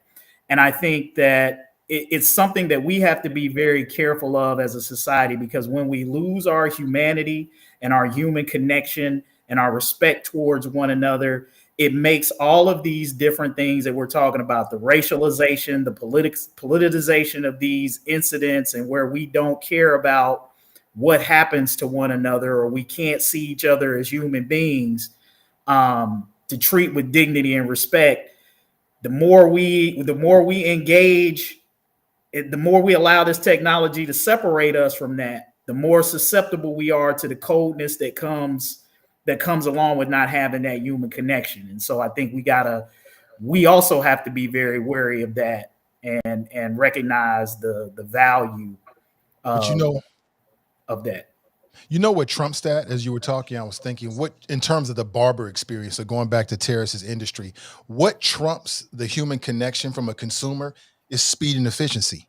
So if I can go in and lay my head back, put my tunes on, listen to our music, and in 5 minutes my hair is cut perfectly, that trumps me going to see Tarris because it's faster. You're absolutely right, because I was just thinking that same thing. I'm like, man, when I'm in there, my barber is eating, he on the phone, he doing a whole, and I'm like, hey, dude, I'm on the clock, I got a meeting. I need you to get me out of here, bro. Hey, listen, it takes so little time to cut my hair. I don't have time to socialize. Right, but while it's frustrating, it is part of the charm. And I think the thing that we got to recognize is some things are not worth sacrificing for speed and convenience, right? That we got to value certain things like human connection and other things over those things. Because if we always opt for convenience, speed, whatever, cheapness, that's always going to come at some cost later, and potentially the cost of our humanity. So I think, that's the thing that we got to look at. Like you can't put a price tag on that human connection. Well, I was big on what I was talking about a little earlier about the barber shop experience. I've purposely catered my clients to be 70% white, 30% black, because I can do that. I mean, because I did that on purpose, because I want my friends, when they're with events like this, they come to me first. T, what do you see? Before I go back to my family and act a fool. So I feel like I'm doing it, and I tell them from how do you, and I see how they feel, and they present it. We go back and forth, and these are influential people in the community who are white, and we talk just like me and Phil talk. We talk like we argue back and forth, but at the end of the day, we hug each other and tell each other we love each other before they walk out this door. So that's why I know ain't no robot ever going to replace that, because the human interaction that I have with the people and the effect the long-lasting effect that we're going to have on our children and their children. And I always say, look at the fruit.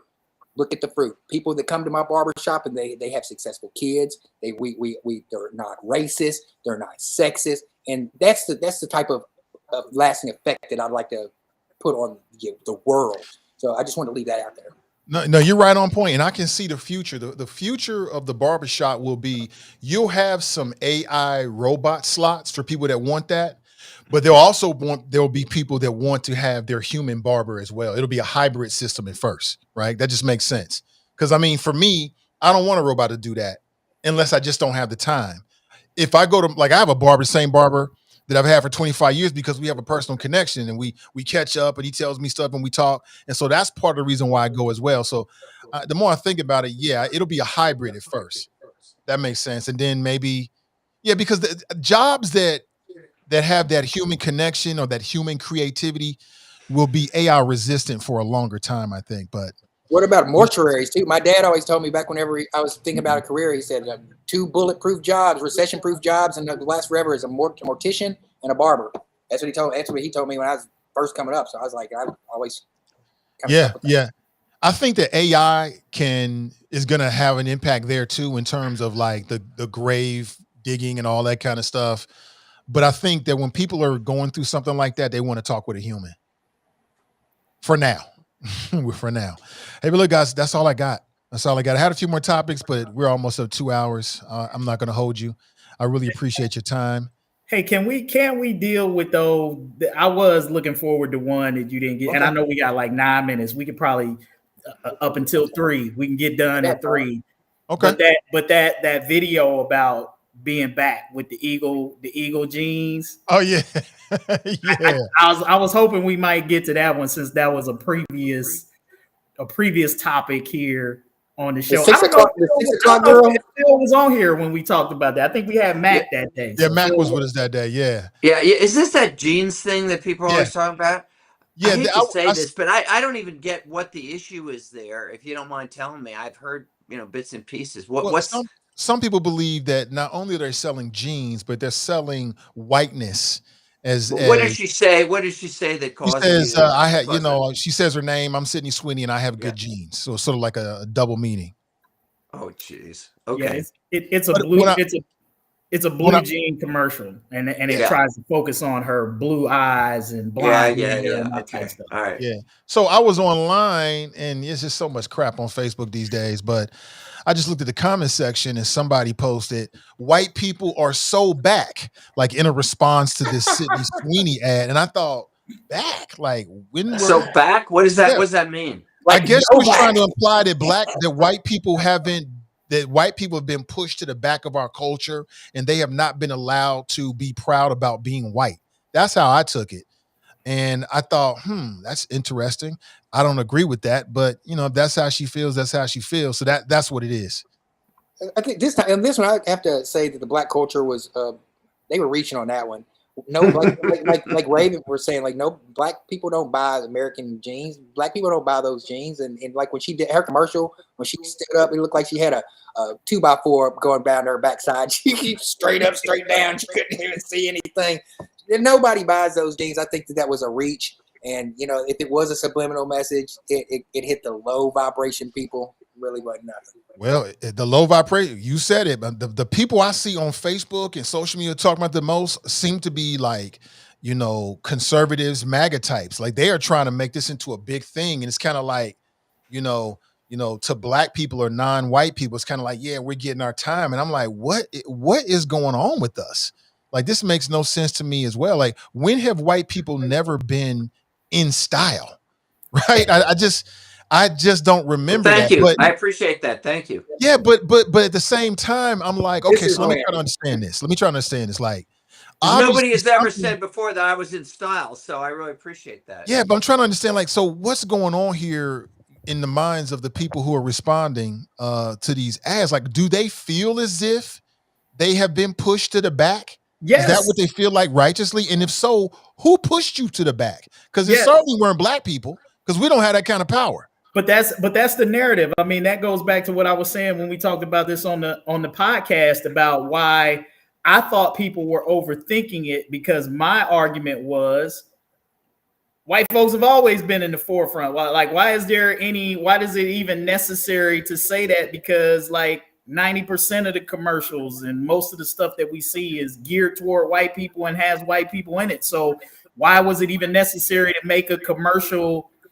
that reinforced that, other than the fact that Trump has popularized white grievance and this belief that white people are somehow, I mean, I talk about all the time. There was a Gallup poll a few years ago that they did of white men, and it was like 60% of white men believed that they were the most discriminated against group in the country. And like, I remember when I first heard that on the radio, I almost wrecked my car. I remember writing a column about this, that like, in what world, like if white men are losing, who's winning? Like, I sure as hell ain't black folks. But that's the narrative that's it's the same thing. Like Christians are being discriminated against because some baker has to bake a cake. It's such crap. I mean, that's more crap than the white man thing. That is the biggest piece of crap I've ever heard. So people who drink that Kool-Aid respond like that woman did in that video, like, yes, we're back, because they really genuinely believe that somehow or another that they were out. And that's part of the psychosis, for lack of a better term, that people who buy into that suffer from, because it defies any statistical analysis of socioeconomics or anything like that. It totally ignores that everywhere you look in society, probably 7 out of 10 faces are white. It's why it's so noticeable to white folks when diversity does show up, because they never see it. So when it does finally show up, it's noticeable, right? It's like, well, hey, what's happening here? I got 2 new black people on my job. Well, that's because you didn't have any before. So yes, 2 showing up is going to be noticeable. So it's sad. I got a kick out of it According to her, Tarris, she says jean sales is soaring, man. I mean, I don't know how true that is. I wouldn't doubt it. I wouldn't doubt it because if you look into her a little bit, she backs the Republican Party. She does back the Republican Party. So I mean, there's that element of it. But if you look at the psycho part of it is if you take, and I'm gonna talk about black fatigue, Phil. So don't cut me off real quick. A lot of my white clients, my lips are sealed. A lot of my white clients talk to me about black fatigue, and I'm like, explain to me because I'm all ears. They talk about we had to watch for all this time about the rioting and George Floyd, and for a long time how the media was using all this imagery to mess with the heartstrings of black people to drive us to the polls to get Joe Biden elected. That was a strong push. Breonna Taylor, George Floyd, all that back-to-back rioting, mass, all that kind of stuff in the Black Lives Matter. That was giving exacerbating or bringing up white guilt. So now they had to suppress their feelings and like, oh, we're yeah, Black Lives Matter, but we don't like the way these black people do this, but we can't say anything because Black Lives Matter. And you know how like the Me Too movement went too far, and then went too far, and then the black movement went too far. You know what I'm saying? The white people are probably like, okay, it's our turn again. That's why I think that she's probably like that kind of we're back type of stuff. From my perspective of talking to white people that I talk to. And when they explain it to me, I understand because that's a lot to witness for us to take in and for them to take in and to say, with some pushbacks, especially like whenever you get the pushback of George Floyd might have been on fentanyl, but they pushed this in to where everybody had a visceral respect to have knee on the neck. Everybody did. So even the white people, but they were like, but we can't say anything because Black Lives Matter. So that's where I think that and I think that'd be a subject that we should touch on sometime is black fatigue. Accountability on the black culture to take accountability of some of the things that we do that we can maybe clean up on our own set. So whenever we are talking about trying to hold white people accountable, they can't push back and say black on black crime. The same usual stuff that they push back on. Yes, unfortunately, it's all politicized. Like Rush Limbaugh, he did this for years and years and years and created this idea of the angry white male and that somebody was out to get you. And the reason why you're not living the American dream is because of diversity and women and non-white people pushing for rights. And it was successful. I mean, he's got this into the brains of people. Now he's pushed on. But you've got a lot of conservative media, in my opinion, in my observation, that have picked up on that. And this is what they sell people. Like the reason why you're not living the way you should be living is not because of the billionaires. It's because of diversity, equity, and inclusion. It's because of Me Too. And it's all just stirring up a pot and pushing people to be more divisive than we really need to be. Like I said, when we talked about this last week, I don't have a problem with the campaign. I understand the deeper meaning that they're trying to sell. They're not just selling jeans, they're selling culture as well. But okay, that's what you want to do. If people like it, they want to buy the jeans, buy the jeans. The most ironic thing about this is that blue jeans is a black people creation, going back to slavery or to enslavement. So that's the whole irony of all of it. But, if that's what they want to do, if that helps them sell jeans with American Eagle, go right ahead. I don't plan on buying any of them, but I'm not necessarily against them. But if people like the ad, if white people see that and they feel like, oh, I feel good to be white, great. That gets you through your day. You feel good about yourself. You should feel good about yourself because I want to feel good about myself. So what I tell my non-black and brown brothers and sisters, because we're all brothers and sisters, we're all humans, is that when you hear us talking about and celebrating black excellence and black is beautiful, we're not anti-you. We just, and our ancestors for a long time, that was suppressed. So now we get to celebrate it. It makes us feel good. And just because we feel good, that don't mean that I want you to feel bad. We can all feel good. What's wrong with that? So if this ad makes you feel white people are hot, great. If that gets you through the day, if that puts a little pep in your step, great. Good. We need more people out here feeling good about themselves. So that's how I look at it. Buy what you want to buy, support what you want to support. But it's a non-issue for me whatsoever. It's so many other big issues rather than just this ad. Although I see what they're trying to do here. And again, if they're successful, they want to sell jeans. If it works, good for you. Good for you. I think it's a brilliant campaign. I think it's really cool, actually. But, just separating from the racial dynamics that could be corrosive, just looking at it just for an ad, it's a great ad. And it seems to be working. So bravo to American Eagle and Dunkin' Donuts, whoever else wants to play this kind of game. Go right ahead. Go right ahead. Enjoy yourself. it means nothing to me. I'm more concerned about if they're going to make another Blade movie than I am about this jeans ad. It means nothing to me, really. Although I'm happy to see my brothers and sisters feel good about themselves. Great. Good for you. I'm concerned about Blade as well, Nathan. Right. Are they going to make another Blade? That's way more important than Sydney Sweeney. I mean, again, if people haven't seen Euphoria, it's for adults. I will caution you. It is for adults. It's on HBO. If you haven't seen that and you like HBO, you should go check that out. It's very adult, should I say. Very adult. A lot of them, you don't want to watch that with young kids at all. So that might be right up your alley. And it's just artistically and what they were doing, the soundtrack, all of it really comes together. And she plays a major part in it. I thought she did a great job. So that's all I got, guys. Thank you so much. Yeah, man, another great show. Sexy Phil is hot. T. Nicole threw out you a little compliment right there. A little goodbye, Phil. So I gotta get this to you, Phil. I gotta get you your Herman Hermit. It's in good shape. I'm over there in a heartbeat. There's no question. That's a collector's item for God's sure. sakes. It has a little bit of damage to it, but the inside is good. You've got a lovely door. That's fine. Anyway. All right. Hey, great to see you guys. Yeah, thank you so much, everybody, for your time. I know you're all very busy people. Shout out to Raven for her time as well. And in the audience, thank you. We'll be back on Tuesday at 1 p.m. Eastern Standard Time. Until then, have a great weekend, and we will talk real soon. See you guys.